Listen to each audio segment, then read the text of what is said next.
Your scene's set, your camera's ready, it's finally time to shoot. In this lesson, we're talking all about angles. When it comes to surface-based photography, there are technically 90 different angles to choose from, but some are far more effective than others depending on the features you're trying to showcase in your food or product. So let's talk about the most useful angles and when to choose them. The three principal angles to know are eye level, 45 degree, and overhead or flat lay. The first thing to think about when deciding which angle to use is where the detail is located on your subject, the top, the side, or both. If details are predominantly on the side, eye level is your go-to angle. The benefits of eye level are that it makes your subject look tall and majestic, and you can create depth by blurring the background. This is an example of a perfect eye level subject. Lots of detail on the side with nothing more to show on the top. Contrast that with this same shot taken at a 45 degree angle. There's no extra detail gained, and now the subject looks puny. Plus, the angle has caused the background to be more in focus at the same f-stop. Same thing with this subject. It looks great at eye level, seeing the top adds nothing. To shoot at eye level, set up two surfaces in an L shape using a set of stands. One surface becomes your table, and the other becomes your wall. Next, position your subject, leaving at least 6 inches behind it. Remember that this is vital for blurring the background. Then place your other props to create the composition you want. If you're using a phone, get truly eye level by flipping your phone so that the lens is flush with your subject and not angling downward like this. If you're going handheld, these pop sockets make the flip super easy, and then you can just press the shutter button with your thumb. Here's the difference a flip makes. See how much more majestic your subject looks when you aren't looking down on it? And of course, when you're shooting an eye level photo, shoot it with a low f-stop on DSLR or a portrait mode equivalent on a phone. The next angle is the 45 degree. We just saw examples of when it doesn't work. When it does work is when your subject has interesting features on the side and the top, and you want your viewer to see both. Here's an example. The 45 degree angle shows both the side and the top.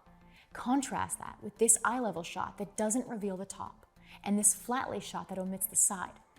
The eye level shot doesn't let us see the smoothie, and the flat lay doesn't make it clear it's in a coconut. Here are some other examples where the composition has both side and top details. What's great about this angle is that when you shoot with a shallow depth of field and manually focus on your subject, you can create a visually appealing focus gradient where the foreground is out of focus, your subject is in focus, and the background is out of focus again. If you remember back to the composition step, this is also the angle you'll want to use for the golden triangle composition.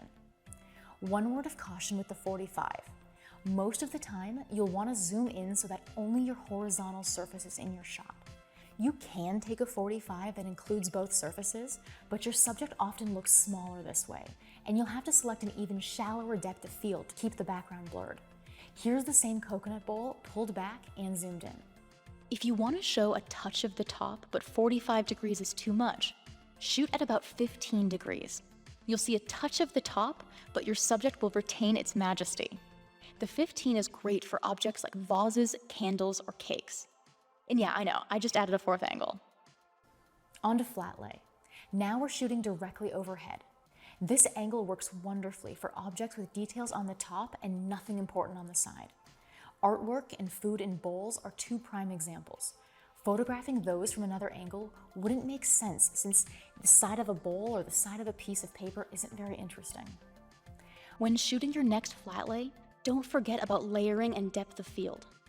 Layering is something we talked about in the styling blocks lesson, and it's an awesome way to add dimension and shadows to a scene that might otherwise feel flat. I recommend keeping some styling blocks of different heights next to you during your next flat lay shoot. I bet you'll come up with some incredible layering. Next is depth of field.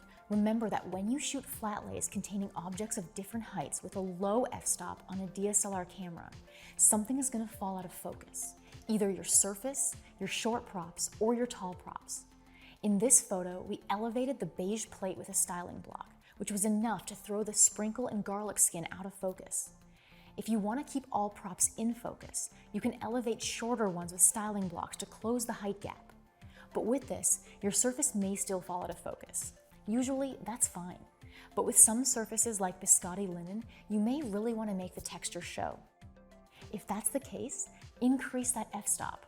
Here are two photos featuring the biscotti linen surface, one with a low f-stop and one with a higher f-stop. Notice how much sharper the linen is with a higher f-stop. If you're shooting with a phone, you won't have this problem.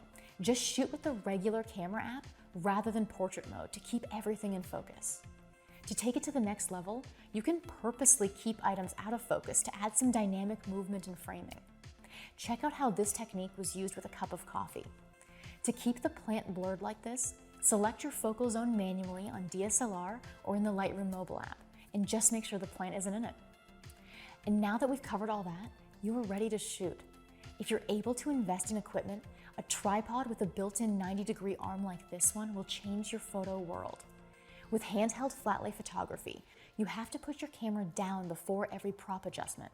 Not only does this add time to your photo shoot, but you also lose the beautiful frame you created since you'll never hold the camera exactly the same way twice. Plus, your photos will be affected by some degree of motion blur no matter how steady your hands are. A quality tripod with a 90-degree arm and a bubble level fixes all of this.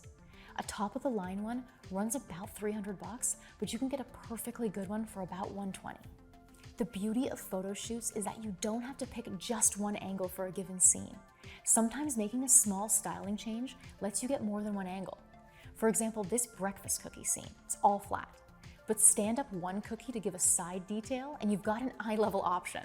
And there you go, the top 3 angles and when to choose them. So let's put these angles into action and develop your angle formula. Your action items for this lesson are: determine the best angles for your subjects by assessing whether the detail is on the top, side, or both, and by taking photos of the same subject in all 3 principal angles: eye level, 45 degree, and overhead.